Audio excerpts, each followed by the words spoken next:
120 seconds.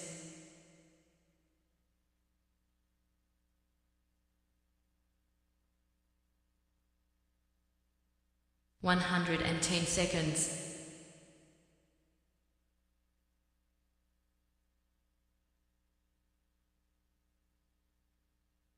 100 seconds.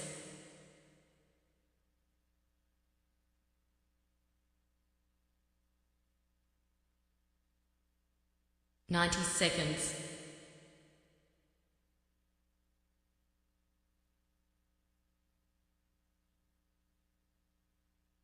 80 seconds.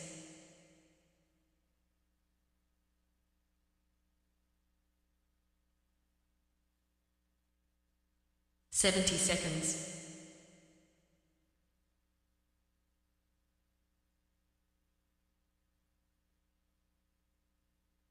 60 seconds.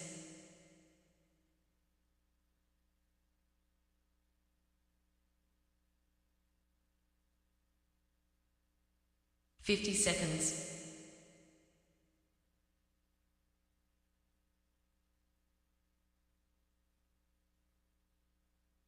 40 seconds.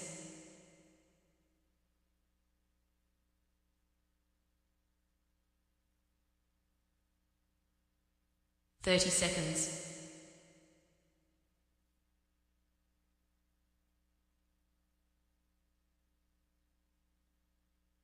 20 seconds.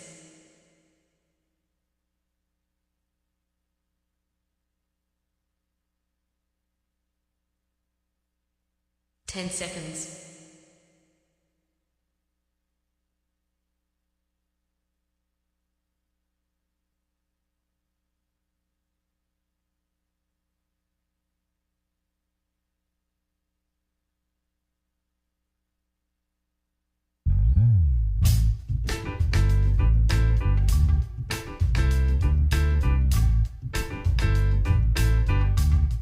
'Hi, my name's J.C. McCauley. I'm Nyesha McCauley, and you're watching AccessTV.org.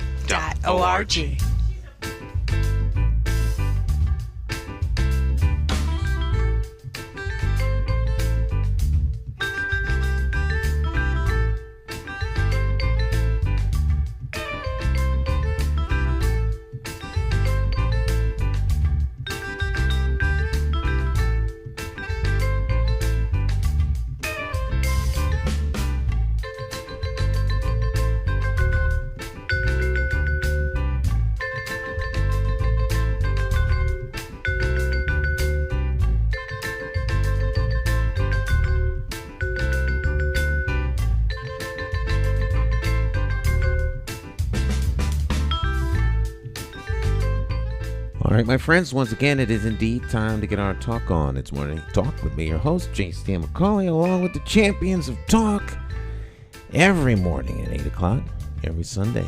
Excuse me, every morning at 8 and every evening at 8. This morning, of course, or evening, depending upon when you're watching, we got the one and only Jonathan Small in the house. Mr. Small, how you doing? Doing fine, Stan. It's a pleasure to be back here. Happy, I guess, early Independence Day to you. Early Independence Day back at you. I feel like it's an Independence Day today, though, honestly. I mean, it wasn't much traffic coming down to the studio. I don't know if people like you say that's taking the day off, having an extended long weekend. I guess that's one way of looking at it and everything. So, boy, the year is halfway over. Basically. So, you had anything you did this past weekend? I mean, it was like a up and down weekend for you, or just a normal weekend? What did I do this weekend? Went to the Latino Fest. Okay. I call it the Luna Fest. Yeah, went to the Latino Fest. What else? Did some door knocking. And a lot of office work. So you always are busy. That's one thing about you with your operation. Yeah, I try to stay busy, but I had a lot of catching up to do on office stuff. You know, invoices. probably like a hobby to you, almost. I mean, It's not a hobby. It's It's not work. A hobby. It's work. Okay, you don't make your work into a hobby. I mean, I enjoy it, but it's the stuff you have to take care of before it takes care of you. Yes, Yeah. yes, to do that. Yeah, because you can forget. So if you don't send out invoices and stuff, it's easy to forget about it, and then you don't build a client, and it's Yeah. Well, one quick thing, I was speaking to someone yesterday, and he was giving me some advice to you because he's running for campaign as well in another state. In another state? Yeah. What is the great sage's advice? Well, he was saying that you should take, like, when you're doing your campaign, you should actually take some of your shows out to the community. Mm-hmm. I told him basically you have your mobile unit bus, but he was saying, like, when you're doing certain shows, take your shows, particularly like maybe your Wednesday show, and just one day take your show if there's going to be an event or somewhere in the community. He thinks that might help you attract more people. I don't know, again, if that's a good idea or just an okay idea, or it really doesn't make a difference. But he was just giving me that as one suggestion to you, with your operation, you might want to consider that. That's not a bad idea. I mean, actually, it's a really good idea. We can explore that a little later on. It's a considerable amount of work. Mm-hmm. Not that we mind doing the hard work. Right. However, it's a 4-hour. The setup and breakdown time is 4 hours. Mm-hmm. In addition to getting whatever equipment you're going to get, wherever it's going to be. But Right. it can be done. Mm-hmm. So, I don't know. It depends upon the return. Yeah. Well, I mean, it might be a good idea if maybe I can arrange the two of you to talk, because you may be able to offer him some campaign advice. He could probably offer you some campaign advice. You're not in the same state, so you can't really do too much towards getting people in his state to vote for you. But Well, no, yeah, it's a municipal election, so of course the people in his state can't vote for me. But I mean, you can always have a conversation with someone, because you never know what you can learn from someone else until you have the conversation. But yeah, I'll give that some thought. I'm sure the Wednesday host Cacique will love doing a live remote shoot. right. But I mean, we could do it. We could do it. I had to float that one past the campaign manager, aka the wife. The wife, yeah. And I can already hear her now. She doesn't want me behind cameras in public. Oh, she doesn't? Right. So to do this in public, I'm behind a whole lot more than camera. Okay. But we can make it happen just like we do here. Well, one thing quickly, the key is, I guess, between now and the primary of September, I don't think it makes sense. Well, you could still do it after September. Yeah, it's a little around 70 days or so. Right. So you still have time. Yeah, I mean, we have time. Okay. Hey. Yeah, well, why, you know what, Jonathan? As I like to say, let's make it happen. Right. There You're we a go. doer. We'll do it. We'll get it done. You like basketball? Well, you used to like basketball? I'm not a big basketball player. I could get into the game. I was short in school. So, and I was always afraid of the basketball, because when I had played the one time in school, I went to get the ball, and you know how the ball hit your fingers, you jam your fingers up. That was it. Was you a 76ers fan growing up? Well, you grow up in Philadelphia, you are a 76ers fan, you're a Philadelphia Freedom fan, you are absolutely a Philadelphia Flyers fan, Eagles fan. Philadelphia is very, is like the Huskies here. You can't not be a Philadelphia sports teams fan in Philly, and you have to be, especially as a kid. I'm leading up to our main topic All of our right. discussion. It's a great league. All right, so That's we for have you. a special guest joining us from outside of Philly, but I'm not going to get into all of that. We'll let Jonathan do that.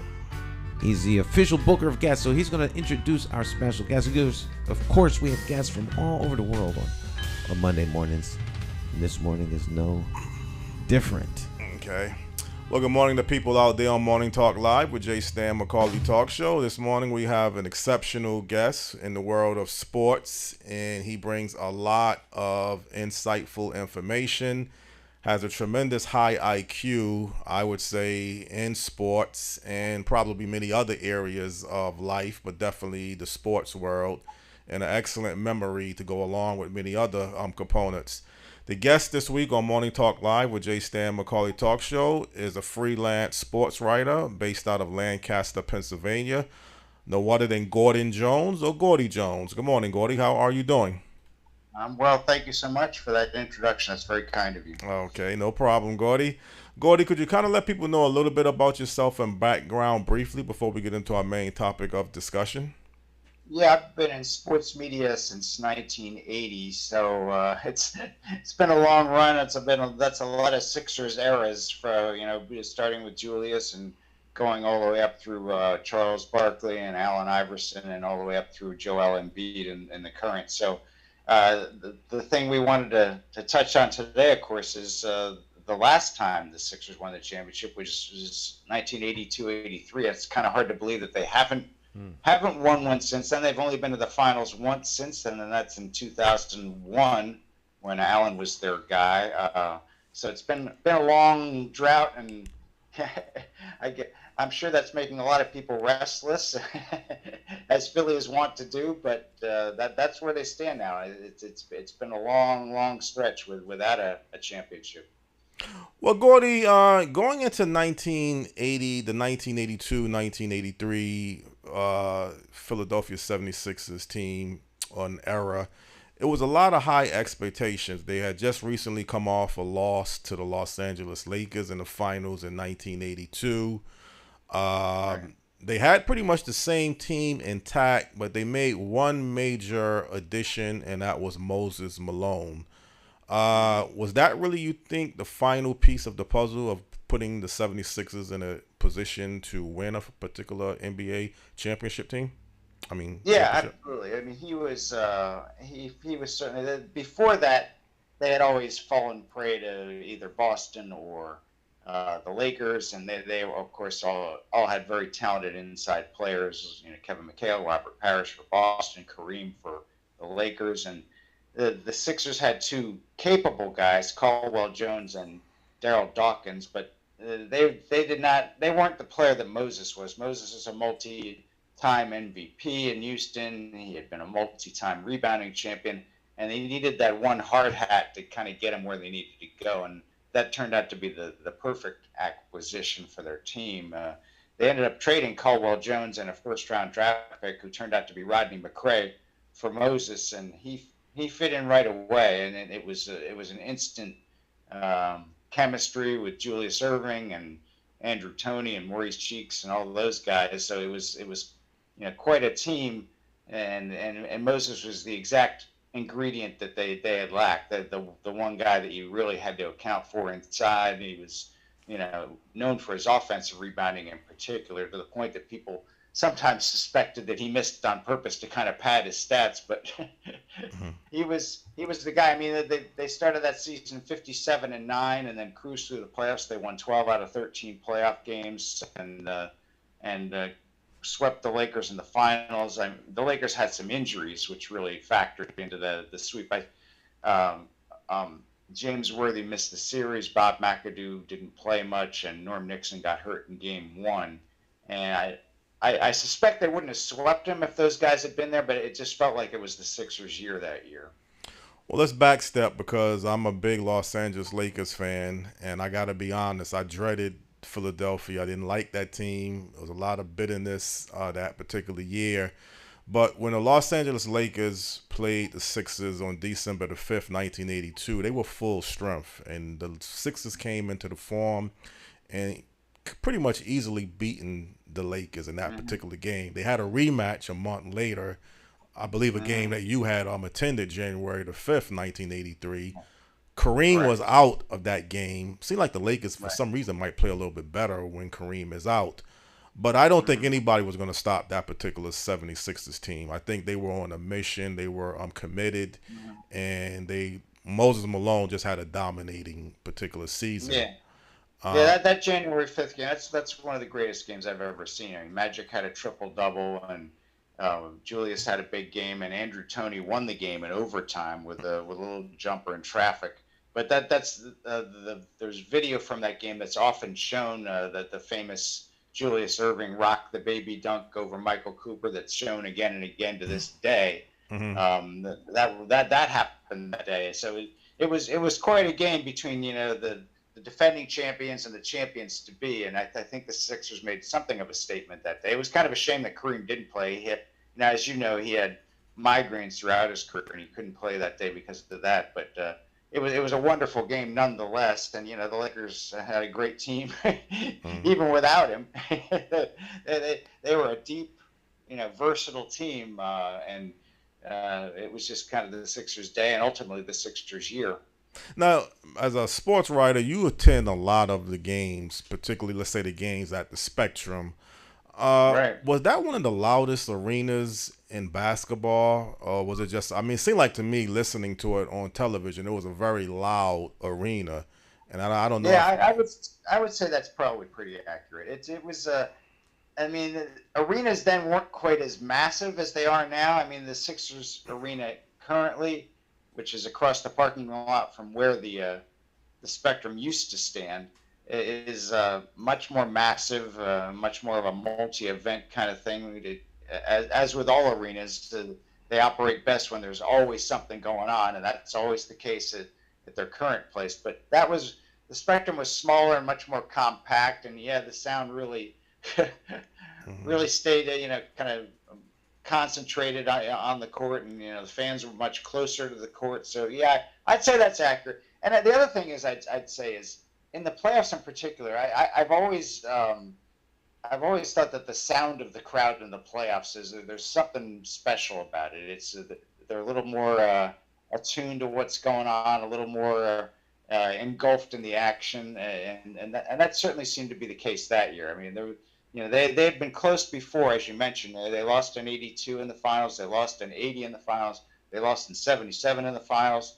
And in 1981, they were up 3-1 over Boston in the Eastern Conference Finals, and they lost that series. So they had a lot of disappointment leading up to that. And that was the other factor. Beside Moses, that team was just, always pushing the boulder up the mountain. And they finally figured out how to get to the very top that year.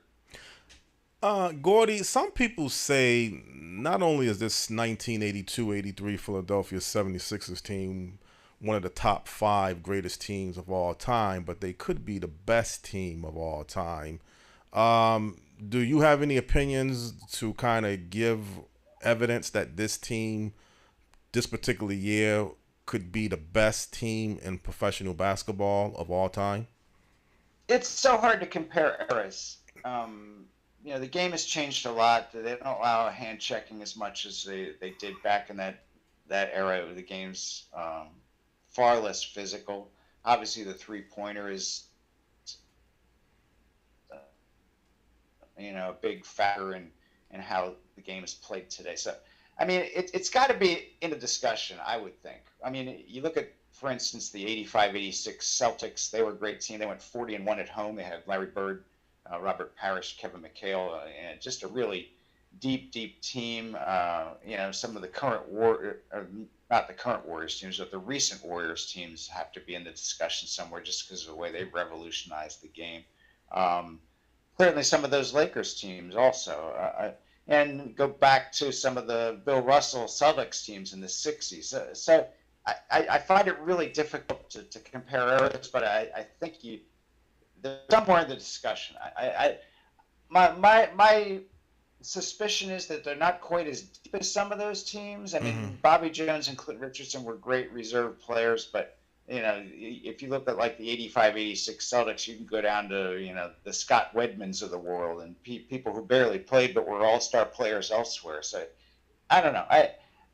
I think they're there somewhere, but I'm not exactly sure where. Well, wasn't it at one point during the season it was some expectations that the Sixers were going to try to win 70 games? I remember hearing that throughout the season, that they were on pace to win 70 games. What kind of derailed that, I guess, ability to win 70 games for that particular team. Yeah, they were 57-9 at one point, and Moses had some issues with tendonitis in his knees late in the regular season, and there was some concern.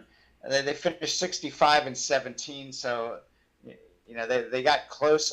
My suspicion has always been, had they held on to Caldwell Jones rather than trading him for Moses, that they would have won 70, because he would have been a nice insurance policy and really could have started alongside Moses, but they elected to include him in that trade to Houston for Moses, when in actuality they probably didn't even have to. They signed Moses to an offer sheet, and Houston, the way it worked then, the team that the player had previously played for could either match it or let him walk. And Houston was fully prepared to just let him walk, but the Sixers decided, well, let's make sure that we get this done, so we're going to include Caldwell Jones in that trade, which actually kind of rankled some of the players and coaches with whom Caldwell had played in Philadelphia, because he was the ultimate unselfish guy, the ultimate great teammate. And in fact, Moses had known him from the ABA, and at first he didn't realize that Caldwell was part of the trade, and he was really very much disappointed that he had been, because he wanted to play with him. Everybody loved Caldwell. He played forever and just was a very respected, unselfish player that everybody wanted to have around. But and I suspect if they would have kept him around, that they would have won 70. Here's an interesting sidelight to Caldwell also. Billy Cunningham, the coach of that 76ers team, so beloved Caldwell that the following year, in 1983-84, he tried to give Caldwell his championship ring, and Caldwell being Caldwell, he turned it down. But that was he was a very respected guy, and I suspect would have been an integral part of the team had he stayed there. Well, what about Clement Johnson's when they made the pick, I guess, during the season, picking up him as a backup center? You had Earl Currington. Mm-hmm. Yeah. Clement was a no nonsense guy. He came in and he was a physical presence and a really good backup for Moses. That was a nice midseason pickup. They picked up Clement Johnson from Indiana and also Reggie Johnson from San Antonio, and they were kind of just insurance policies. Reggie didn't play much down the stretch or in the playoffs, but he was an accomplished player and could have filled in had they needed him. But and Earl Currington, he's an interesting case too. His only basket of the playoffs was in Game 2 of the finals. He hit a hook shot over Kareem because Moses was in foul trouble. So that was kind of an interesting situation that he kind of plugged in and did that. Mm-hmm. Stan, do you remember this particular team in that year? I don't know if you was paying attention, and because you was up here in Connecticut. So do you have any memories, or do you have anything you want to ask the guests about this particular team and subject? No. As I was mentioning, I might watch a finals of any particular sport, but I'm too obsessive about things. So I can't. If I get into sports, I'm gonna get like all the way in. Right. I'm just enjoying the conversation because I'm always love to hear sports fans talk because they go in deep. Okay. It's like you guys are watching the game all over again. All right. So just wanted to make sure. Yeah. All right. Well, Gordy, also one thing, I don't know if this has ever happened before, but during the All-Star game, the 76ers had 4 players that actually played in the All-Star game. You can't actually have more than 4 players to play in an All-Star game from on one team. Obviously, Moses Malone, Julius Erving, they definitely deserve to be in the All-Star game.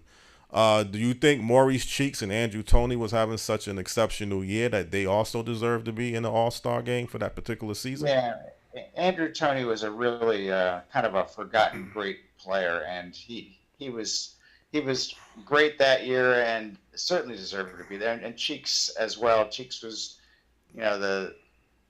just a defensive presence and a guy who just got everybody organized and was really an exceptional point guard. And I think they both belong there.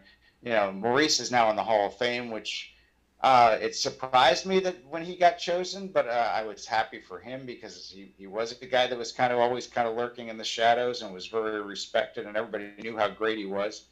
and Andrew would have been there, but he had some foot problems later in his career, and that really kind of derailed his career, which was really kind of a shame because he was a really explosive player. And I would have really been curious to see how his career would have played out because after Julius retired, after Moses moved on, after Bobby Jones retired, to have a team in the late 80s that has Charles Barkley and Andrew Toney as your key guys, I think that would have been a very interesting team. Well, actually, I mean, the year going into the finals, the Sixers really didn't have much of I guess, a problem. I mean, of which I guess a challenge if you really look at it. They swept the Knicks in 4 games. No. They beat the Bucks, a team that they always used to play in the playoffs. They beat them in 5 games, and then they would end up going against the Lakers, sweeping them in 4 games. Does that postseason to you kind of stand out as one of the best postseasons? How they was able to go and beat 3 different teams? Yeah, it was quite something. I mean, Moses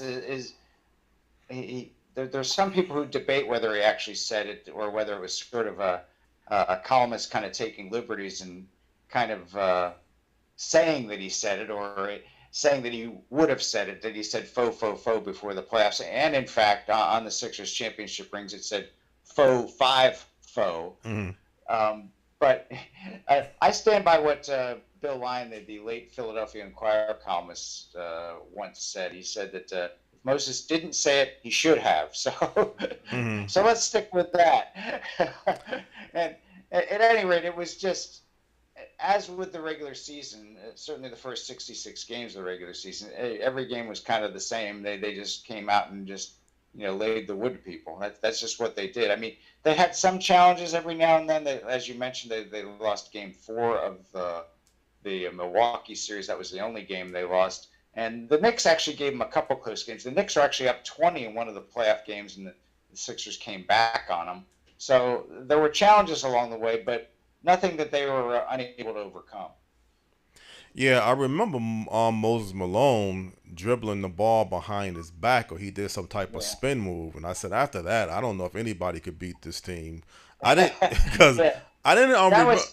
Go ahead. That was something. He kind of saved the ball at the sideline, and he got the ball back and went behind his back and made a little finger roll. It was like this full court excursion against the Knicks in the Garden. It was really quite something, especially for a guy like that, who is obviously not known for his ball handling, not a guy you want to have the ball out in the open court, and yet he kind of did that. So it was quite a team and quite a season.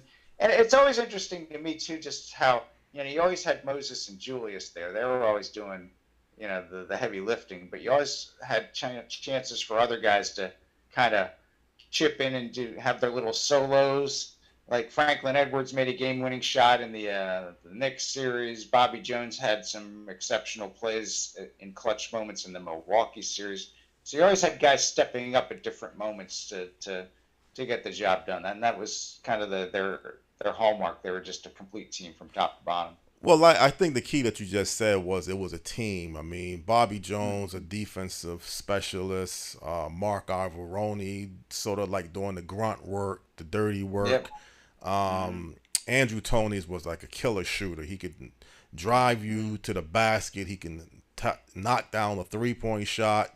So it had a complete team. Clint Richardson was a good backup, fast point guard or guard. So they was pretty much solid all across the board. The defense kind of really stands out for that particular team also. They were a real top defensive team. But to go along with the 76ers team, you really can't, I think, even though I'm not a 76ers fan, they had this PA, Dave Zinkoff, who had one of the most, I guess, voices that really people used to love to want to talk like him.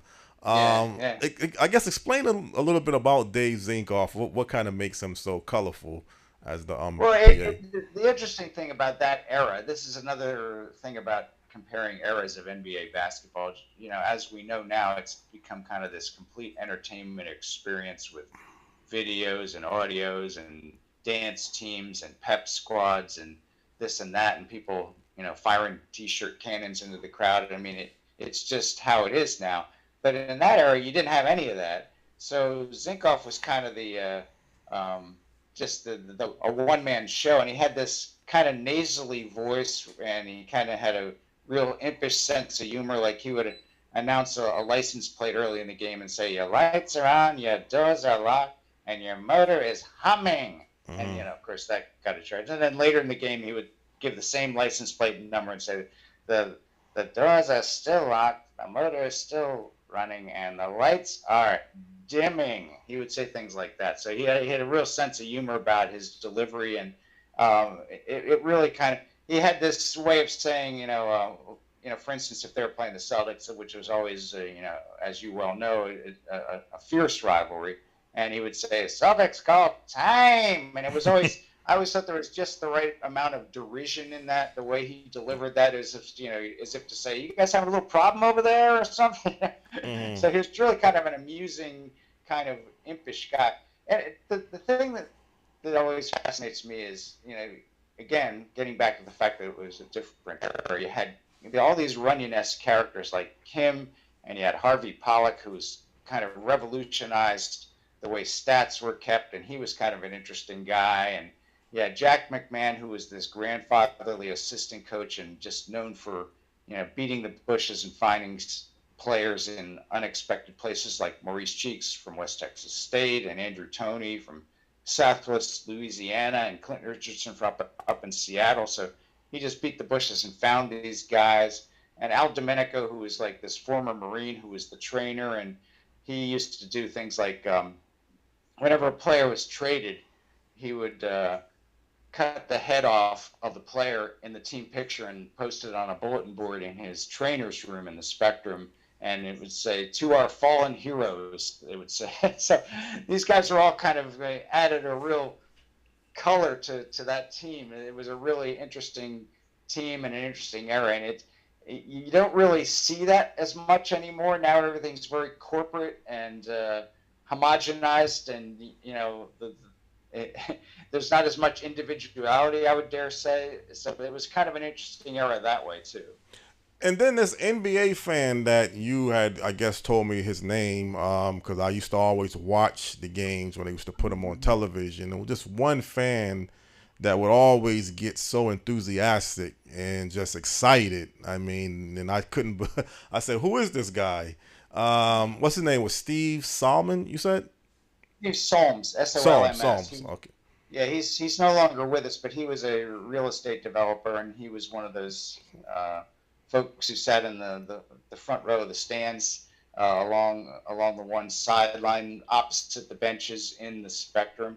So he was one of their super fans, and he was the guy. He was fully immersed in everything, as you mentioned. He was a very enthusiastic fan, and he was the guy that when Julius Erving came to town, he had been signed when actually purchased from the Nets when the ABA and the NBA merged. So when Julius was introduced before his first game early in the 1976-77 season, Steve Solms was the guy who came out and handed Dr. J a doctor's bag. So he was kind of part of the whole scene as well.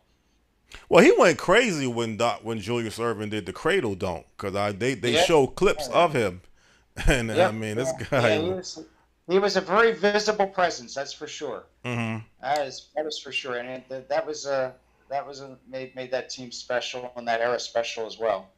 Was you said that you were, I guess, a sports writer for the 76ers as far back as 1980. Yep. Were you at the NBA Finals in 1980? Did you cover the Sixers that particular year as well? No, not that year. It wasn't until the 1981-82 season that I really kind of started covering that. And then the late Chuck Daly, he passed away, so he was not part of. Well, he left the Sixers in 81 or 82 as the assistant coach. It was before the championship season. He went and he spent a year coaching the Cavaliers. I mean, when Billy Cunningham became the coach early in the 77-78 season, it was a first-time coach, and they decided, and rightfully so, that he would need some veterans to help him along. And Chuck Daly was one of those that they hired away from the University of Pennsylvania, and Jack McMahon was the other one. And so they kind of, nurtured his development as a coach. And it was interesting about Billy because he had been a high scoring guy when he played, and he wasn't known for his defense at all, but he wanted to reshape that team. When he first started coaching, they had Julius, they had George McGinnis, they had World B. Free, they had Joe Bryant, they had Darryl Dawkins, they had all these guys, and it was, a star-studded team, but it wasn't really a connected team. It was more of an individualistic team, and defense was not really part of their makeup. So they remade that team, notably before the 78-79 season. They traded McGinnis to Denver for Bobby Jones, and they drafted Mo Cheeks in the second round, which is kind of amazing to think of today because he was such a talented guy. So those two moves in one off season really kind of went a long way toward reshaping their team and making them more of a defensive-oriented team than they had been. Where did Doug Collins fit in? Because wasn't Doug Collins part of the Sixers during that span as well? Yeah, he had all those foot injuries that really kind of curtailed his. He was a very effective player, but his career really went downhill because of all the foot injuries he had. And I forget which season was his last season, to be honest with you, but I think it was 79-80. I think. But at any rate, yeah, I'd have to look, but. Doug really had. It was a shame because he was a really gifted player, but it just didn't work out physically for Doug. And as you well know, Doug later coached the team. In fact, it was the early 2010s when he coached the team, right before they embarked on their whole tear it down and build it back up thing, which came to be known as the process. Gordy, do you look at Andrew Toney as the X factor of that team? Oh yeah, for sure. He was fearless, and he could, as you mentioned, he could beat you from deep. He could beat you off the dribble, and he just, they called him the Boston Strangler because he had so many big games against the Celtics. In fact, I think the quintessential Andrew Toney game is Game 7 of the '82 Eastern Finals against Boston. Mm-hmm. Because as in the previous year, the Sixers went up 3-1 in the series, and then Boston won the next two.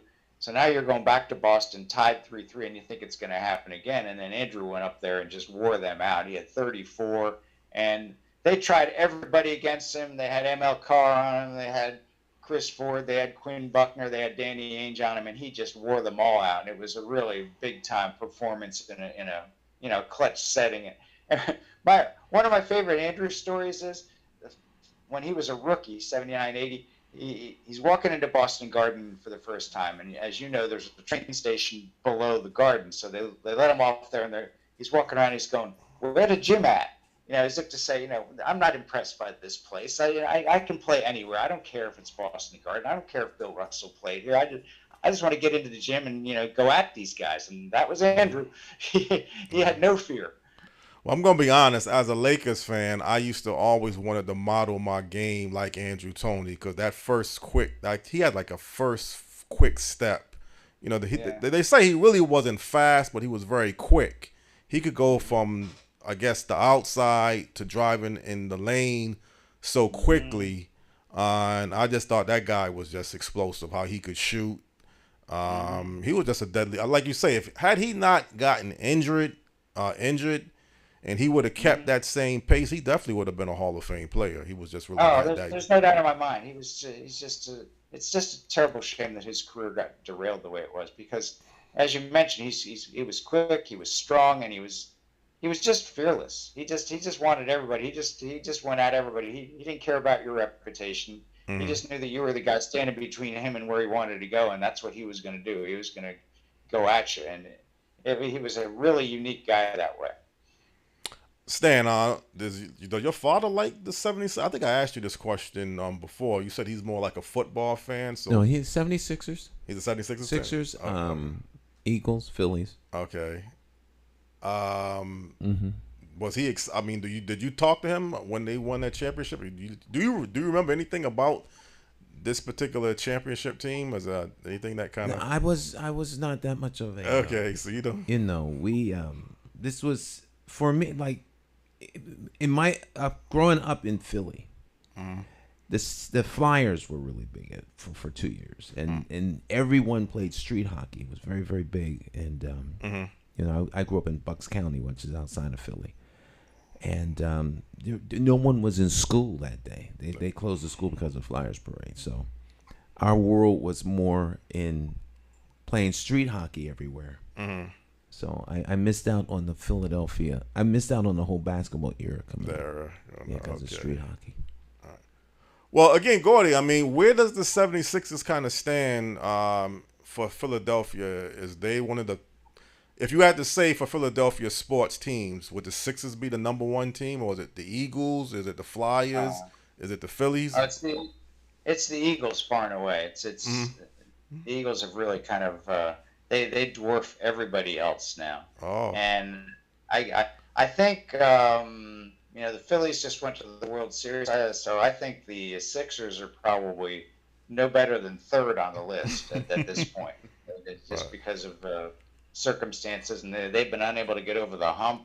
They haven't been out of the second round since of the playoffs since 2001 when Iverson took them to the finals. So it's been a long drought, and they're kind of in a really odd place right now because James Harden just opted into his contract, but they want to orchestrate a trade, and I'm not sure there's a great one out there for them, and even if there is, I'm not sure where that leaves them. I get the fact that they want to move on from Harden, but at the same time, I don't know how you replace at least his regular season production, and I don't know, how they get better from trading Harden. So they have Joel Embiid, who's obviously just a transformational player, just a guy you want to build around, but I'm not sure what the next move is as far as getting them where they want to be.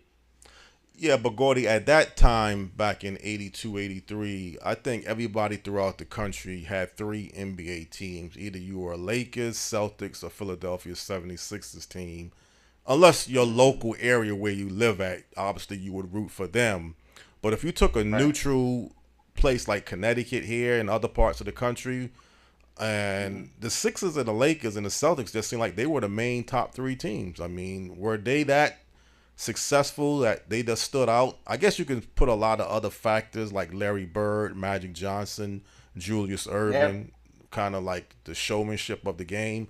But I just think that if you asked anybody, and when I was going to school, which NBA team would you like, it's usually one of those three teams. Yeah, I mean, again, it was a different era because the games weren't on every night, so you didn't have exposure for every team in every city. But it was those three certainly dominated that era. Particularly as it turned out, the Lakers and the Celtics. I mean, in the '80s, the Lakers won 5 titles and the Celtics won 3. And the Sixers kind of interrupted that 1 year. In fact, the following year, as you well know, they lost in the first round to the New Jersey Nets, which was a considerable upset. And I guess it's a testimony to just how much of a toll that championship run took on that team. So, those three teams were really kind of the dominant ones. I mean, Milwaukee had a great team, but they could never get through Boston or Philly. I mean, they're really some exceptional players like, Marcus Johnson and guys like that, but they could just never get over the hump against those three teams. Well, how'd you feel if maybe Moses Malone would have went to Milwaukee? They would have been odds-on favorite. You think he was that good a player that he could have made the difference between one team over the other? Yeah, because the Bucks of that era, they kind of were floundering around trying to find find a big guy themselves, and they brought Dave Cowens in when he was sort of at the end of the line. And in fact, they gave up Quinn Buckner to get him, and Quinn had been a pretty important guy for Milwaukee. They brought Jack Sickman when he was kind of at the end of the line, and they had kind of run-of-the-mill guys like the Randy Brewers and the Paul McKeskys of the world to try to fill out their front line. But they were just always kind of a player short. They had a bunch of really talented guys. I love their team, Mickey Johnson and Brian Winters and Junior Bridgman, guys like that. I mean, they just had some guys who could really, really score, but they just didn't have that one hard hat that would really do it for them. Well, were you at, or do you remember the 81 Eastern Conference semifinals between the Bucks and the 76ers when it came down to Game 7 in the Spectrum? No, that was a little bit before I started covering the team. I remember that they had, what was it, 8,000 in the Spectrum for Game 7 because it was, I think, Mother's Day and the Phillies were playing across the street or something like that, and so it was a really odd thing that they put a Game 7 and they had 8,000 people there, which was really kind of a troubling thing for basketball fans, certainly in the city. Yeah, I think that was Easter Sunday actually. At least, there you go. I knew it was a holiday. I couldn't forget. I couldn't remember what it was. Yeah, okay, I think you're right. And I watched that game. That was a very exciting game. It came down. I think Yeah, the Sixers held the ball. They ran the clock out. They couldn't foul them. right. That game was back and forth. So I guess the competitiveness that the Sixers and other teams brought during that era was very exciting, good for the NBA. But obviously the Sixers from that 83 championship team have never been able to win another championship.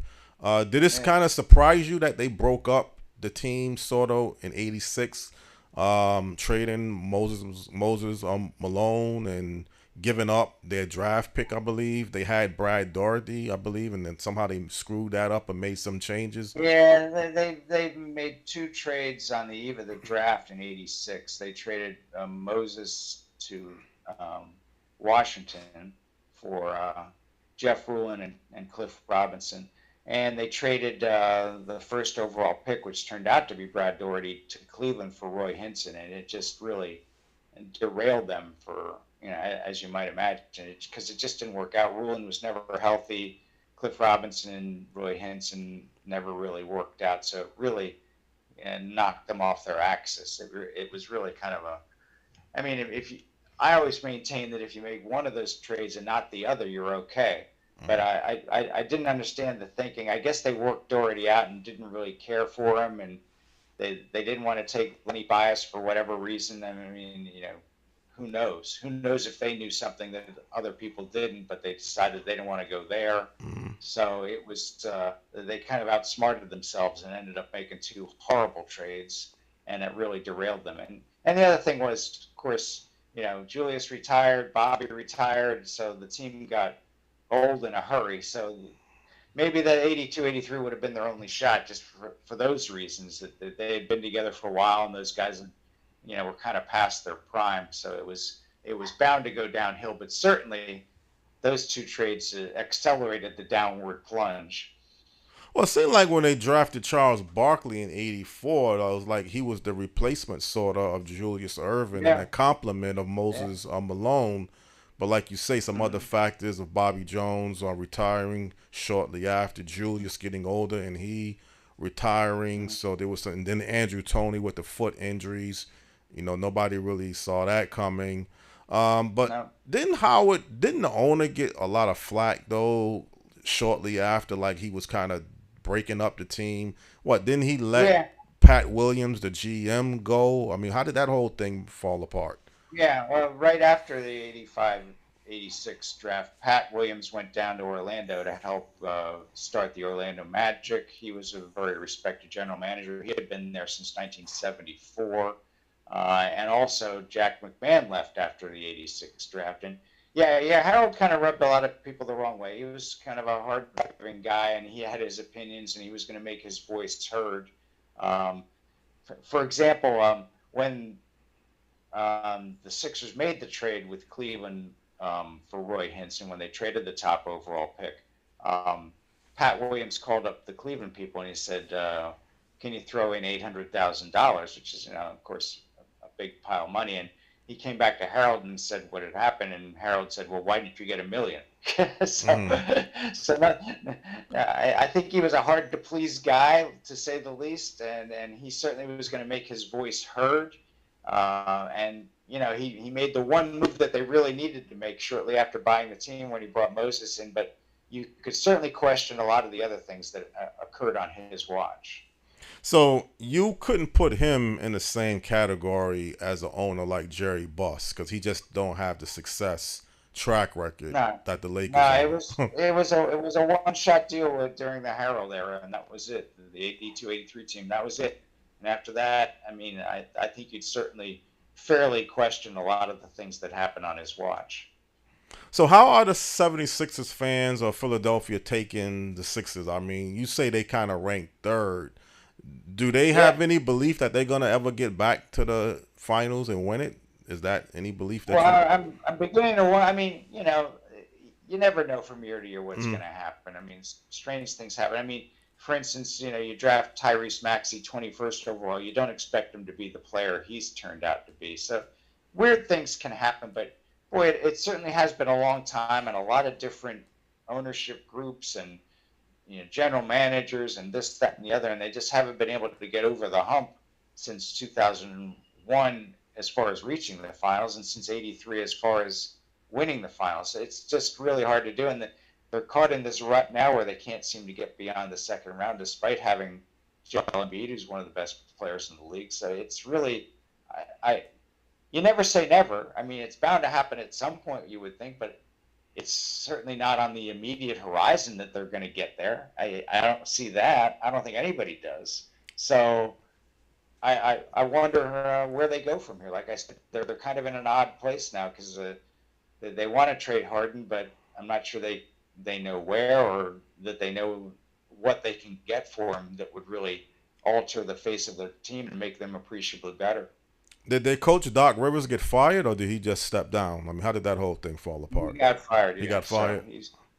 So now they brought in Nick Nurse, who won a title with Toronto in 2019, and in fact, that was probably as close as this era of the Sixers has gotten to really making a deep run. I mean, they lost in Game 7 in Toronto in the Eastern semis when Kawhi Leonard made the memorable shot from the corner that bounced on the rim 4 times and fell in improbably. And that was the Sixers team that had Embiid, and they had Tobias Harris, and they still had Jimmy Butler, and they had Ben Simmons, who was still, at least a rising player at that point. His career has since kind of taken a left turn, but that was probably the best team they've had in this stretch. And now, Simmons and Butler are obviously gone.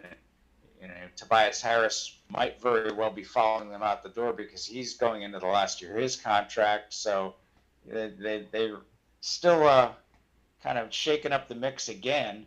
But that was as close as they've gotten to being making a real deep run. I mean, the thing about that shot is, I mean, it was an improbable shot, but if he doesn't make it, the Sixers still would have had to win in overtime on the road. A lot of people seem to forget that they think if he hadn't made that shot, the Sixers would have won the game. No, the game was tied. So they would have had to win an overtime game on the road, which would have been tough anyway, and then they would have had to win the next round just to get to the finals. But that was as close as they've come to really making some noise in this stretch. Well, Gordy, again, I know you don't like to compare. Maybe you say it's not fair to compare different teams in different eras. But just to say some of the great NBA teams like the Chicago Bulls with Michael Jordan, the Los Angeles Lakers with Kobe and Shaq, how would any team be able to defeat the 82-83 76ers team if, both teams are healthy and playing on their game? I mean, what would the Bulls, in your opinion, have to do with Michael Jordan and Dennis Rodman? Is it like a strategy you think they could skill and set to beat that particular team? Michael was such a great player at both ends, and and then Scottie Pippen was obviously one of the great perimeter defenders and a pretty capable scorer himself. So, I don't know. I hesitate to compare teams from different eras just because the game has changed so much. But man, Michael was a force of nature. He was something else. I mean, you'd hate to ever bet against him because he was just a different kind of guy. He was just over the top great, and you not only do you debate teams, but you debate players, and any discussion of greatest players ever has to include him. It just has to. I mean, I hate the fact that Wilt Chamberlain isn't mentioned more often in those discussions because, he's still all over the record book. I mean, I get the fact that, he only won 2 championships, one of those in Philly in 66, 67, the other with the great Lakers team in 71, 72. And I get the fact that he was seen as a guy who was just a stat guy and all about himself. But boy, he belongs on that list somewhere too, right? Right. I mean, and obviously LeBron belongs in there somewhere. I mean, but again, it's so difficult to compare eras and how the game is played and who you would put above others. But Michael's got to be right there. He would be a hard out for any team from any era. One last question, because we're out just about running out of time. I never saw one player give Kareem Abdul-Jabbar so much trouble as Moses or Malone. I mean, what was it about Moses that Kareem really couldn't defend? It just seems like he couldn't do anything against Moses or Malone. I mean, was it just the type of style that Malone played that gave Kareem so much trouble that particular year? Yeah, I mean, Moses was just a whirlwind. He was just a Tasmanian devil. I mean, I've heard him described as a guy who didn't really dribble efficiently and didn't really have a pretty shot or anything like that, but he just kept coming at you, and it was really exceptional. One of the best lines that was written during that season, a columnist for the Philadelphia Daily News named Mark Wicker wrote, "Moses doesn't get tired, but he's a carrier." Meaning that he was just going to keep coming at you, and he was going to wear you out, but he was never going to get tired. And that was him. He was just going to. He was all about the effort and all about bringing his lunch pail and all about just coming at you. And Kareem was, of course, much taller, but it certainly seemed to me that there were times that this Kareem wanted no part of that guy and no part of dealing with his physicality and his relentlessness. I've heard other people say that exact same thing. It seemed like Kareem just didn't want nothing to do with Moses. Yeah. At some point, it's like he just threw in the towel, man. This guy is just killing me. I got to be honest, as a Lakers fan, it just seemed like Kareem didn't want anything to do with Moses at that particular span and everything. Yeah, he was coming at you, he was coming through you, Mm-hmm. I said this was going to be the last question, but I just got to ask you this one last question. Put you on the spot. The 1982-83 76ers team, where would you rank them from a 1 through 10? I mean, out of all the greatest teams of all time, where would you put that 76ers team ranked at? Oh, man. Well, one of the Russell teams has to be in there, and those 85-86 Celtics have to be in there. Mm-hmm. One of Michael's teams has to be in there. Probably one of Steph's teams has got to be in there. I think they're like fifth, something like that. That would be probably about right. Because, man, some of those teams are just, like I said, I just think maybe a little deeper, a little more versatile. But that team for that year, they were just on a mission. They were just not going to be denied because they had been so close so many times. And now they had the one guy that they really needed, and they just said, okay, we're just going to do this. There was a real crusade, I would say. They were just not going to be denied no matter who was in front of them. And it was just their year. So for that 1 year, boy, it's hard for me to believe anybody could beat them if, playing by those rules in that era. Right. They just had a sense of mission about them that they were not going to be denied. That's a great way to end it. I mean, I think that's a good, fair way to end this particular segment. And, I mean, I really appreciate it. I had a great time. You brought a lot of fun discussions to reminisce about that particular team and other factors of professional basketball. And it was just a pleasure really interviewing you and having you as a guest. If there's any last words you want to leave the audience, feel free to do so. No, I just really appreciate you guys having me on, and it's always great to talk hoops. So with folks who really have an interest in it, and I could talk all day about that team and really the game in general. I just really love watching it, and my feeling about basketball, about NBA basketball in particular, is I understand the criticisms that people have of it, that the season's too long, and maybe this player or that player gets away with an extra step, but still, I think they're the best players in the world, and I just always appreciate the game, and I always appreciate those who play it because they're just, they make hard things look really easy, and I just I just really appreciate how they go about their business. Mm-hmm. No doubt about it, Gordy. It was a pleasure. Likewise, I appreciate Jonathan. Okay, thank you. All right, thanks for stopping by. Thank you, Stan. Be well. All right. All right. Thank you. Fascinating. Yeah. Fascinating. I don't know if that really stood out as 1983, as I was mentioning, but it took place. I know you wanted to talk about 1983. Yeah. Jones is like, 1983's coming. I'm like, Yeah. what is he talking about, 1983? But I mean, this did actually participate mostly in 1983. The NBA season starts off late October, maybe the first day of November, but most of the season is in the next year. So it is a 1983 event. I don't know if it's a national. Well, it is a national. Anytime an NBA team win the finals, Dr. J, everybody was kind of rooting for him, because he was never able to win an NBA finals. So it's not the Thriller segment that I really wanted to do with Michael Jackson's album, but it was the best I could come up with. Well, it was under good. It was very, circumstances. very good. I could see the game unfolding as you guys were talking about it, and yeah. I don't really watch basketball that much. I have family that loves the game fixed, and I have friends, of course, that you can't call them when the game is on. You can't call them. You can't talk to them during the season because they're so glued to the TV, and then you have the college basketball season with the Sweet 16, that whole that's what I love. March really. Madness, and so. Yeah, I'm more into college basketball, but at that time era, I was definitely heavily into the NBA, as I mentioned. That's how come I can remember so many things about that span. You remember all kinds of things. Yeah. I mean, but he was on top of his game too, though. This guy Gordy, he remembers a lot. But I mean, you guys, it's fun listening to people who are enthusiasts about anything. But particularly about sports, because they get into it, my man, and he wore the Converse. Remember, he had like the blue Converse and the red Converse, and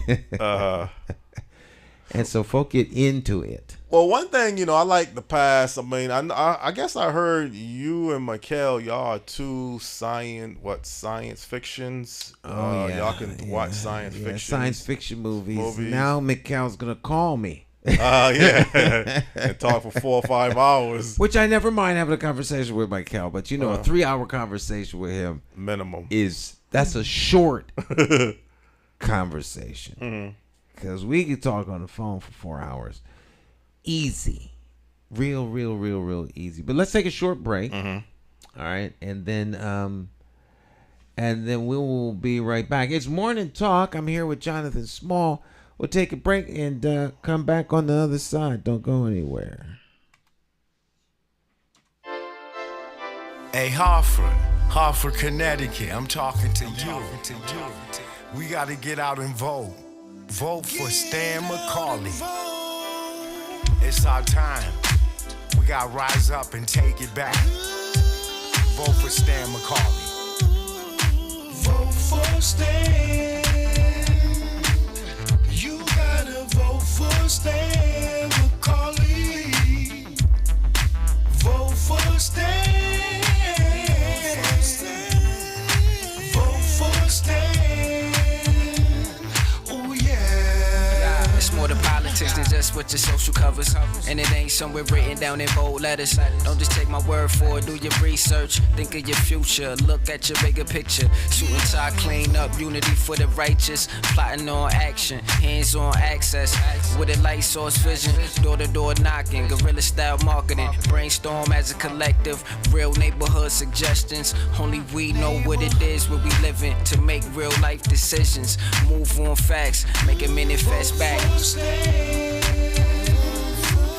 You gotta vote for Stan McCauley.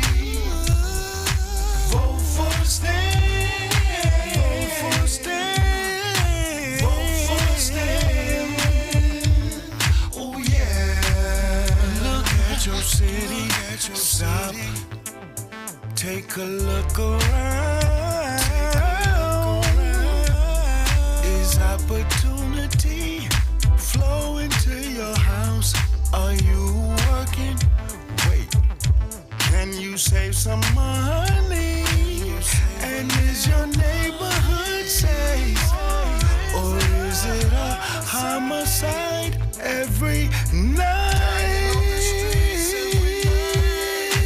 Ooh.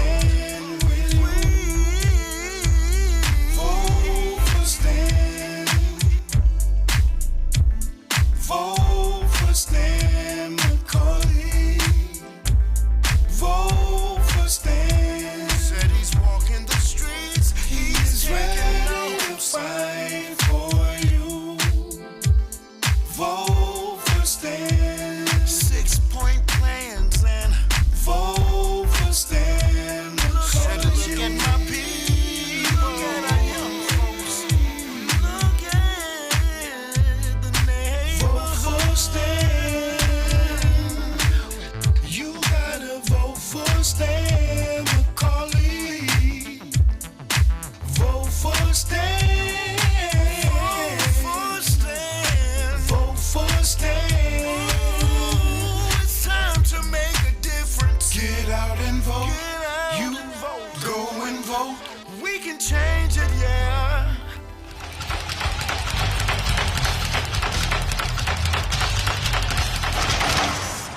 Hi, my name is Marlon E. Styler Sr. Many of you may know me as the two-time welterweight champion of the world. I'm here to tell you that Democrat J. Stan McCauley, as our next mayor, will fight for you until the last bell. Help me throw a knockout punch. Go out and vote for Stan the Man. My name is J. Stan McCauley, and I approve this message.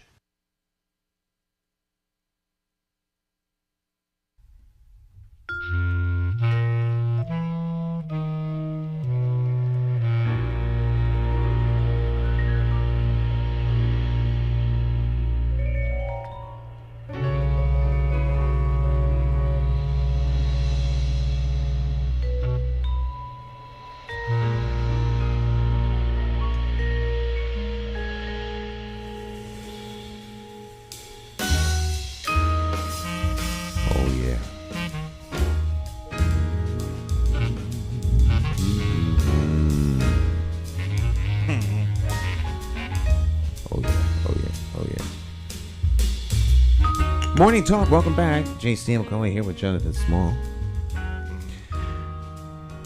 So, what are your big plans for the week? You got big holiday coming up tomorrow. You mean tomorrow? I'm still trying to figure out what to do. I missed out on something Saturday because I had to go to work. So somebody had some birthday party that I could have went, but I couldn't really get. They didn't tell me in time to really make any plans. Mm-hmm. I'm gonna try to find some place to go. Somebody who's having a cookout, man, just to really kick back. There you go. What do you call it? When you go to you crash. Yeah, let's do some 4th of July party crash and drive around the city looking for for barbecues to crash. If you're having a barbecue tomorrow and you would like to have us come by and eat up all your food. Right. Yeah, I gotta find somebody who's having a cookout or something. Yeah, I'll bring the fork. But yeah, it's gonna be one holiday off that day, so it kind of works out nice. And before I get into some heavy topics, because I know usually we always talk heavy, but I want to keep it a little bit light. One more segment with the science fiction type of shows. You like Star Wars, right? Like the move, like Star Trek, Star Wars. Well, I like anything science fiction, really. I mean, Star Wars, the new stuff is really good. Andor, the Mandalorian, right? Ahsoka. There's a lot of stuff coming out of the Disney Star Wars camp, which is really good. But I can never get into that Star Trek, though. Even the Star Trek is like old school. It's original. Next Generation, Deep Space Nine, Enterprise. Some of the new stuff is just like not worth my time. Yeah, but even the original Star Trek, I just could never get into it, man. I mean, maybe it just wasn't my cup of tea, or I didn't really program myself. You're not a science fiction guy. I'm not a science. You're a sports guy. But no, I do. And me and Michael talked about this. I did love the Buck Rogers TV show in the movies. Goodness. Buck Rogers going way back. Yeah, but I was a kid, but I thought that was the bomb, man. Buck Rogers. Well, you couldn't tell anybody like about that. Bunny and things like that. You go way back. Mighty Mouse. Yeah, the underdog and things. But see, you saying Star Trek, like the original William Shatner back in the '60s. That was before my time. But even the reruns, I just can't get into that. Well, it had run its course. By the time you were younger, you were that wave was ahead. That wave had already passed. So we're riding on that wave. The William Shatner. Star Trek only had 3 years. 3 years. That's what I'm saying. That's the Desilu. Lucille Ball. If it wasn't for Lucille Ball, there would be no Star Trek. Yes. But that was all about the space era of John F. Kennedy planning to go to the moon. I mean, that was the whole era. Was that something like that? Everybody was into things spacey. But for our age, Star Trek had become a cult kind of following after just the 3 years. So there's a whole generation that grew up on Star Trek, and it was an older generation than you, so you wouldn't be into it. But even the new, didn't they come up with like a Next Generation? The Next Generation. Next Generation was good too, because it, but some people just aren't into science fiction. Yeah. Now, Battlestar Galactica, I did like that. Battlestar Galactica, the original? The original one. Have you seen the remake? No, I haven't. Oh my gosh. It's like one of the best series ever. It's in the top 5. Breaking Bad, The Wire. Right. And Battlestar Galactica. I'm serious. There's 84 episodes. I've seen the whole series at least 3 times. 84 episodes. I've seen it 3 times. 3 times. Yes. So you heavy into that. Battlestar Galactica is very, very good. I think I've seen Breaking Bad twice. I've never finished the entire Wire. The Wire is generally thought of as number 1. Right. Breaking Bad is, I think, 2. Battlestar's. I had heard some people say Battlestar was 3. It depends on who you're listening to, but yeah. But they all had the same concept. Even like the Buck Rogers, like was 2,500. Buck Rogers, I didn't like Buck Rogers. You didn't like Buck Rogers? Yeah, with the little thing. Yeah, yeah. I know who you're talking about, the little robot. The little robot. Yeah, Tweaky or whatever they call his name. Bibby or something. Bibby, yeah. Bibby. Yeah. All that. But they were trying to portray like the new Chicago or whatever, because he was from Chicago, and so he fell asleep or something, or he was in a deep freeze, and then he wakes up 500 years later. So is that how the world really gonna look? 2,500 or 2,480? That's something like that. People, robots every place, and it was just a. Well, they won't look like the robots in that era, because that era of robots was very boxy looking. Now we have, of course, androids like Data. And you actually have humanoid android type robots now that are like real. They're actually real. They're very frightening, actually. Right. Science fiction. No, science fact now. Science fact. Yeah. See, I don't know if you can say the $6 Million Man was a science fiction Steve Austin. show. Steve Austin. I love that one. Yeah, rebuild him. You remember that? Yeah. Right. And the noise and the slow motion. Yeah. That's what. Since he can't run fast, we'll slow the film down. Make it look like he's running. Yeah. Fast. And he was just. I love that show. See, I don't know if you classify that as science fiction, but making somebody bionic. I think that's science fiction. That classifies as science fiction. And he had 2 legs. 2 legs, 1 arm. 1 arm, and the eye. And a bionic eye. And I think he had a bionic ear too. Couldn't he? No, that was the bionic woman. Yeah. Yeah. Good show too. Yeah, yeah. But then Oscar Goldman, if you remember the OSI. Yeah, Oscar. That's right. Yeah, good old Oscar. Mm-hmm. So. Yeah, that's back when they used to show you everything. You get out of the car, walk across the parking lot, come through the lobby, go up the steps. At least 20 flights. They carry everything. Yeah. Yeah. What I probably got to do is just get someone from a TV expert and cover a lot of different shows. Oh, there's plenty of people out there that go in deep with all of the programs. Adam 12. Yeah. Starsky and Hutch, Beretta. Oh yeah, those are the cop shows back in Miami the days. Vice. Oh yeah, I love that now.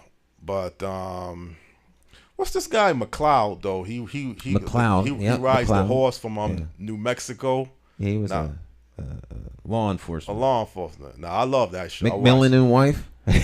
Yeah, I watched that a little bit. McMillan, but Dallas was really one of my top 5 shows. JR. I guess you probably watched the Who Shot JR episode, because that was the big one. I was working. Okay. So I was those things came out when I was, I've always worked second shift. That's right, because they come on at 9 o'clock. So those shows came on at night. I probably could watch the whole entire Dallas offering, and it would be like a first time viewing. First time, yeah. Yeah. That's right. You was working at that time. Mm-hmm. So I mean, what you want to keep it light, or you want to go into some heavy topics? Hey, John, it's up to you. I go where you guys go. I mean, we talk about heaviness every single week. And well, you can keep it light. We try to keep it light on Friday. So you keep it. And sometimes it gets heavy, but we try to keep Friday is the light show. Wednesday's controversial. And Mondays is generally very, very informative with a little bit of heavy. Well, I don't know, man. What you think homicides? I mean, what the mass shooting in Baltimore? Kids having a block party, 30 people get shot. You're seeing the wheels coming off of society because the great weightier issues of our time and era are not discussed. We live in a land of entertainment. We want to be entertained, and then things that are going on in the real world we don't want to know about. But every once in a while it breaks through and we hear about them. Then we're forced to deal with it almost like it's a distraction. Like someone turned the light on in the movie theater and is throwing popcorn, that kind of a thing. Every time I come here, you're throwing popcorn. Stop it so I can enjoy the rest of my movie. But these things are outward manifestations of bigger problems within the society that no one really wants to address. They just want to take, if we get rid of guns, then people will stop being mean to each other. That's not, they douse everybody with nitric acid or throw gasoline in a room, get balloons filled with gasoline and throw them inside a room and light a match. People are dealing with some serious, serious issues. And as a society, we don't want to deal with those issues. So we expect someone else to do them. But it's us. We have to deal with these things. The problem, there's a big problem with gun violence. But the bigger problem is the violence. And violence is an outward manifestation of a different issue. This should be treated as a public health issue. And you come up with a cure. We recently came off of a global health issue, and all the forces of medicine and government and everything else came together to try to find something to resolve the issue. Whether or not that worked, another subject for another day. But they tried to do something. No one is trying to do anything about the violence. Well, the only thing I will say, somewhat of a disagreement, is whoever had the gun in the car, I think they do have some surveillance cameras of the car that shot people in Baltimore. The people that did the shooting, I don't want to put them as a health problem. Those are hardened criminals. No. Don't get me wrong. What they did is criminal. But the shootings across the board within this country, when I say public health issue, violence is an outward manifestation of an inward problem. Right. And until you deal with the problem that is being manifest in violence, it's not going to go anywhere. Well, even locally, I think they had some issues from the police, and I usually don't get into Hartford. I think you and Luis, y'all talk more about the Hartford police issues, the unions issues, what they're saying that the Hartford Police Department is understaffed. They got issues with Mayor Luke Bronin and Chief. What was the Hartford Police Chief Union president? Well, I mean, this is not shocking news to anybody. I mean, I stood on the steps of City Hall calling for the chief's resignation. You can see it. You can see my commentary along with other members of the Greater Hartford African American Alliance. We were the only group in Hartford actually calling for his resignation. And we stood on the steps of City Hall. And Fox 61 News covered it. There's a 20-minute interview that you can watch where we talked about every last thing that the union is talking about way back then. Like last year. This would be the eventuality of the conditions that we were talking about. The thing about it is Mayor Luke Bronin, he held a press conference that same day, but I can't seem to find it. I really wanted to hear. He thought we were being disingenuous, semi-reckless, and we were ill-informed, and he was exceedingly dismissive. No, I mean, he held a press conference this past week Oh, you talking about this when week? when the police union chief or whoever this person is made those comments, he held a press conference the same day. It might have been a private press conference, and I just can't seem to find that press conference on air. I don't know.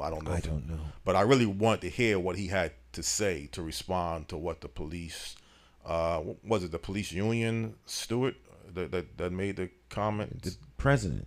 The president, yes. I really want to hear what Mayor Luke Bronin had to say during his press conference, because I don't want to say the mayor tries to downplay crime.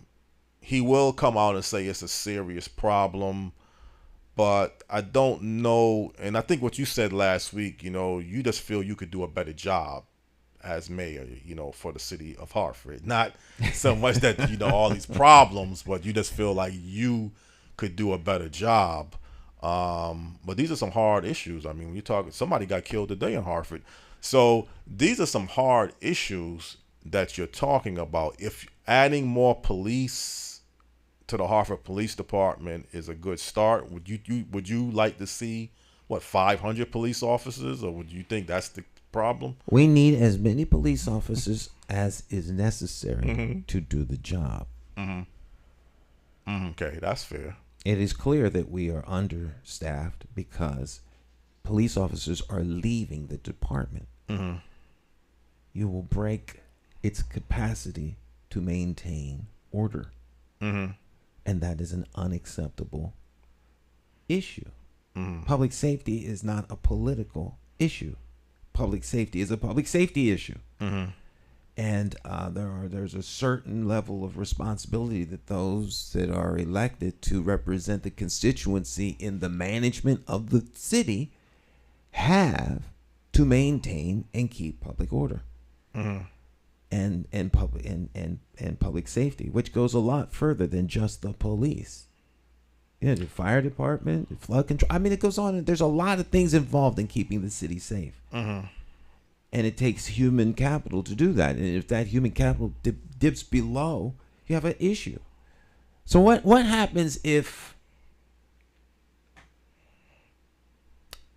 God forbid, 30 people are at a retirement party and they all get food poisoning. Right. 30 police officers. And they all get food poisoning. And they had to have their stomachs pumped and they're out of work for 3 weeks. Now what? Who's going to cover for that? Yeah. So, state police, you got the federal government. I was just going to say that. What are you going to do? If you don't have, people take vacations. They have accrued sick time, vacation time. If you don't have enough police officers to do to fulfill their shift, and this is not limited to the police, it's any workforce. So, in your job, right, if you don't have enough people doing the work, and you're working overtime, and you get a little bit tired, and you're not paying attention, you could get sucked into the intake of an aircraft. Well, that actually just happened recently. Right. Of course, one of those was suicide. It was? From what I understand. Oh, I didn't even know that. Right. Someone did this intentionally, I think. Okay. But nonetheless, this happens on a more than regular basis than people would like to realize. You don't hear about it. But you have to be on your P's and Q's. You do. The ramp is in a very, very, very dangerous place.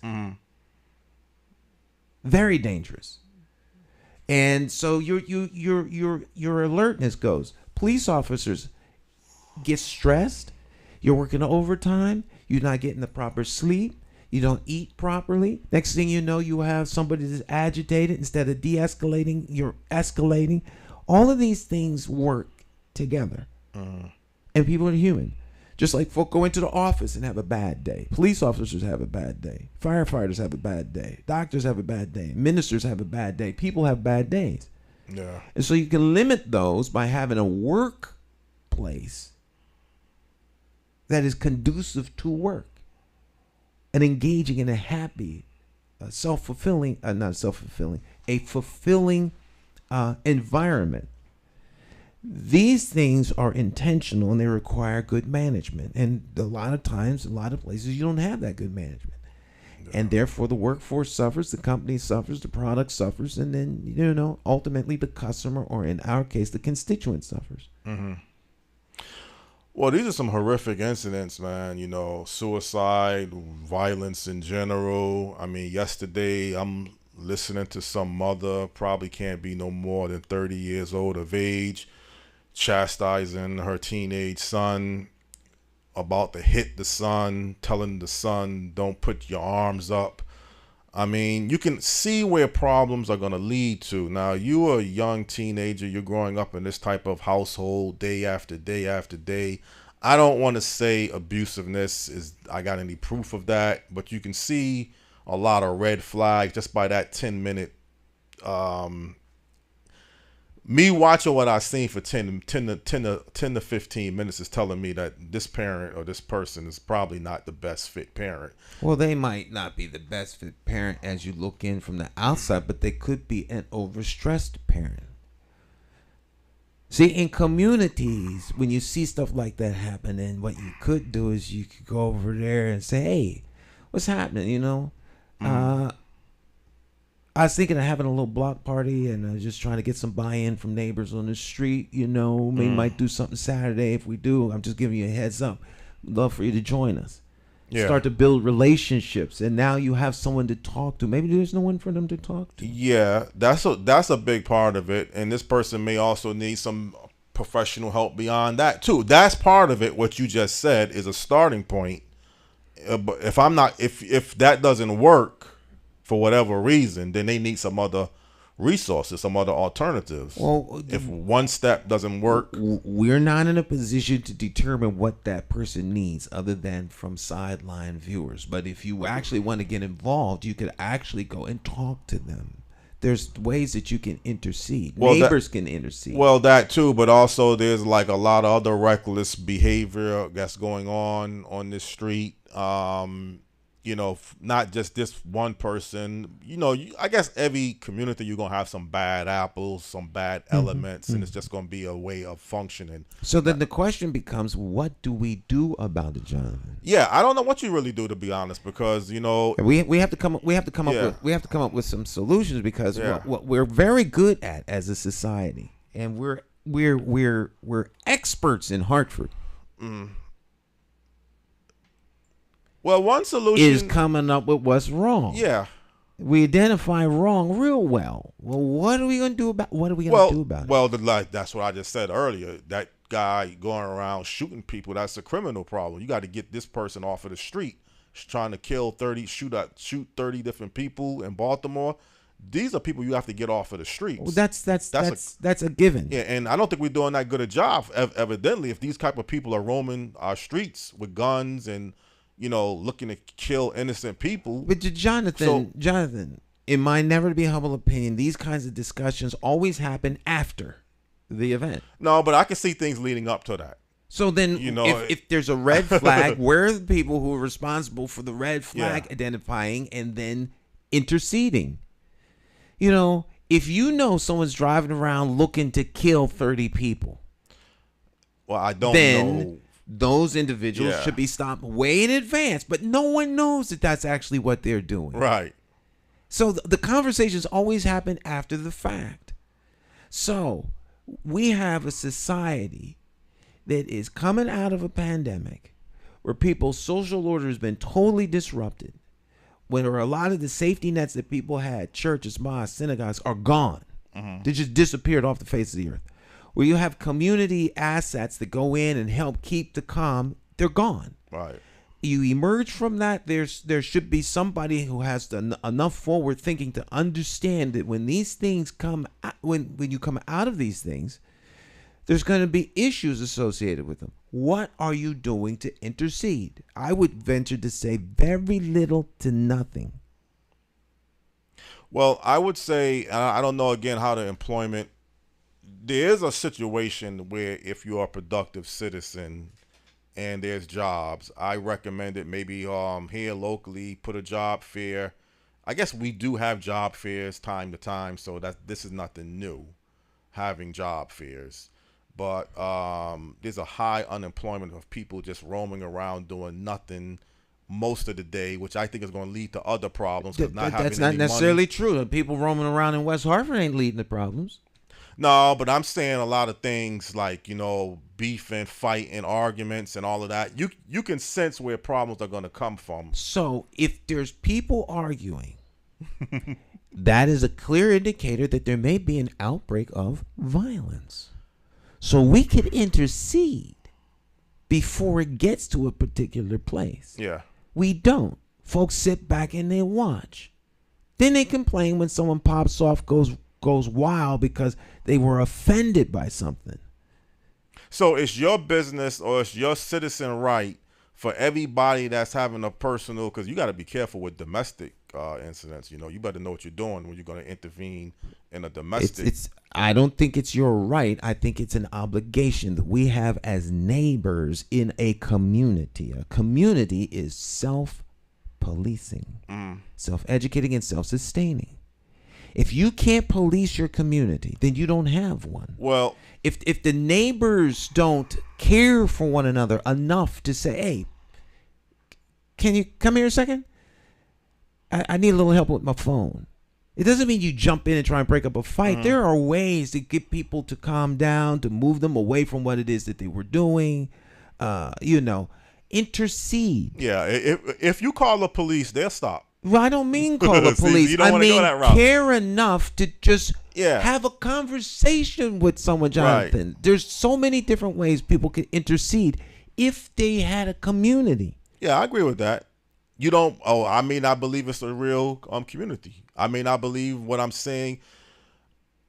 The job fair, putting people to work, being productive or doing something with your life usually kind of keeps you away from having amount of wasted time, but time on your hand that you're just looking to get into something to fill a void. I would strongly debate that issue because it presupposes that the only reason people get into trouble is because they actually had too much time. So why don't we put them to work? Well, who's the we that makes that decision, and where are they gonna work? And who's to say that because somebody isn't working, they're like predisposed to doing wrong? No, I'm not really saying that. It's no different than you saying your son. There's consequences. Now, you can't have it both ways. I understand it's your son. It's a little bit different, but in your house, your son is going to have a job, or there's going to be consequences. That's different, Jonathan. So society, if we're going to have people not working, you're not going to make any income.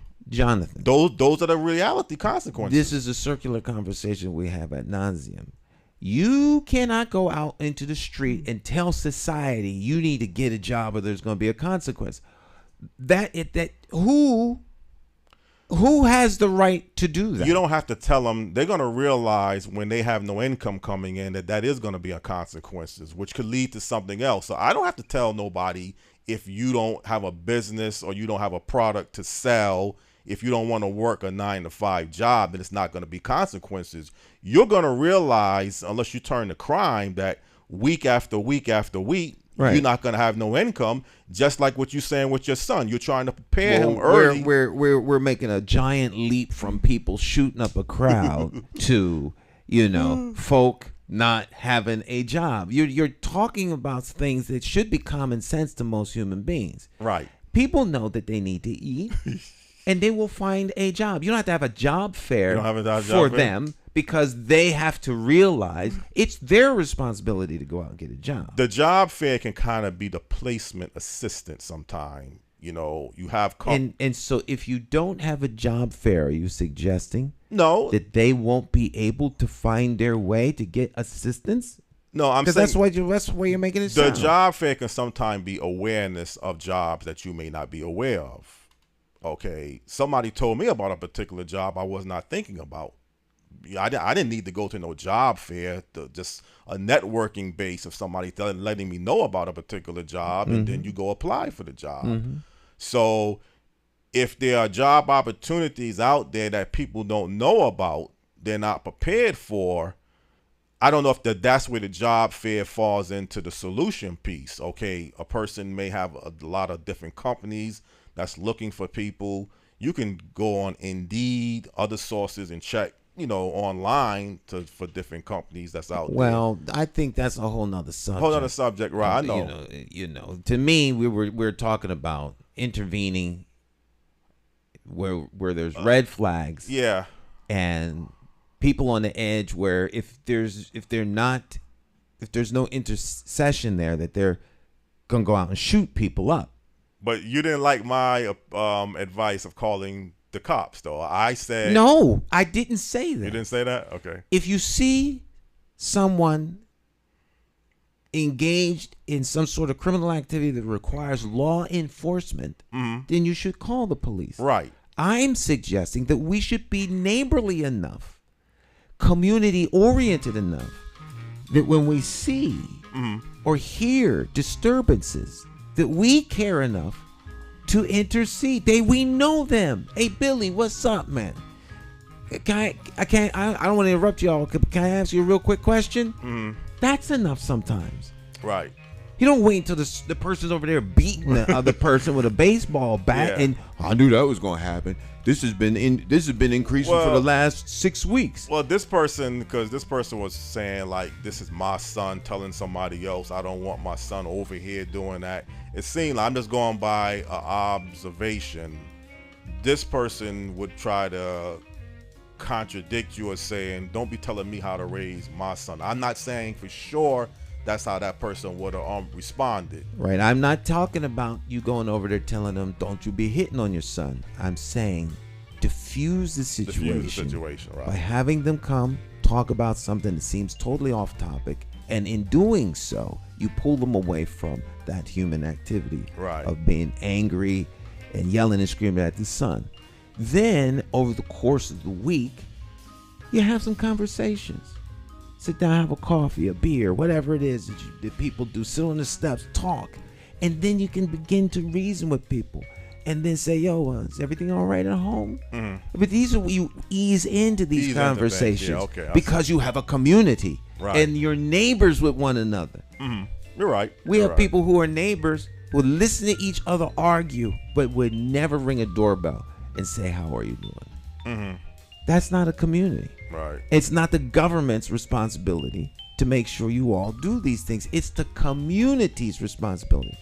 Now, to the degree that we can, we need to rebuild these communities, give them back the tools necessary to be sustainable. That has to be intentional. Right. Well, you make a good point about that part. You ease into something, not just tell this person, look, you raising your son the wrong way. You ain't gonna get into trouble with that conversation. So that's a conversation you don't have. If you think that their son should be raised a certain way, then you model the behavior for them. Or even calling law enforcement, because sometimes, that you could handle something a little bit easier than bringing the police involved. Well, yeah. I mean, you call in law enforcement for something, you could be totally off base. You calling law enforcement because you think somebody's gonna get hurt. Well, again, these are things I sometimes classify as airing our dirty laundry out. Unfortunately, we have dirty laundry that exists. Everybody does. Everybody does. That's true. It's not like we. Who's we?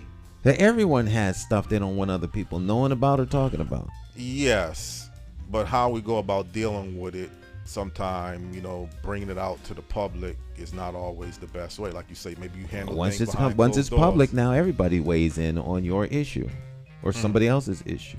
It's not their issue. And again, I'm kind of wrong bringing your son like I do every now and then. Well, you can bring my son. That doesn't matter to me. That's a different. When you are raising, you may not believe that he should have to work if he's going to be in the house.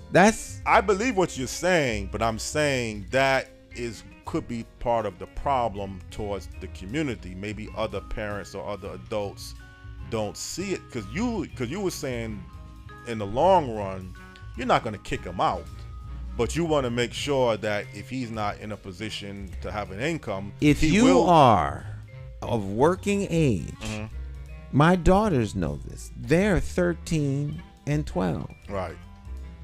Now, when they turn 20 years old, if they don't have a job, we're going to have a problem. Because you need to be gainfully employed or thinking along that line for your own sake. Right. For your own sake. I'll be doing a detriment to the child if I let them believe. Then they'll wind up being 45.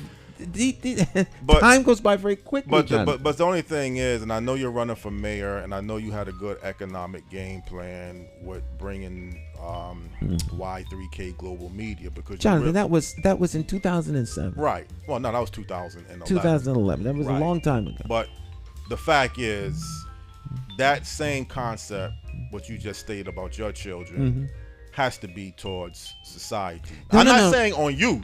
Right. But I'm saying that has to be part of the solution. Like, good teachers, making sure kids are learning, motivated properly. Well, Jonathan, these are things that in theory could be part of a broader concept. I work in the realm of what can I do? The world should be nicer and there should be no hunger. Right. And global warming should be stopped. These things should be. I don't have any control over it. And you don't really personally probably believe job fairs are really that big. I think job fairs are great, and the people who are looking for help put job fairs on. Right. But a job fair in and of itself does not necessarily mean the people are going to start getting employed.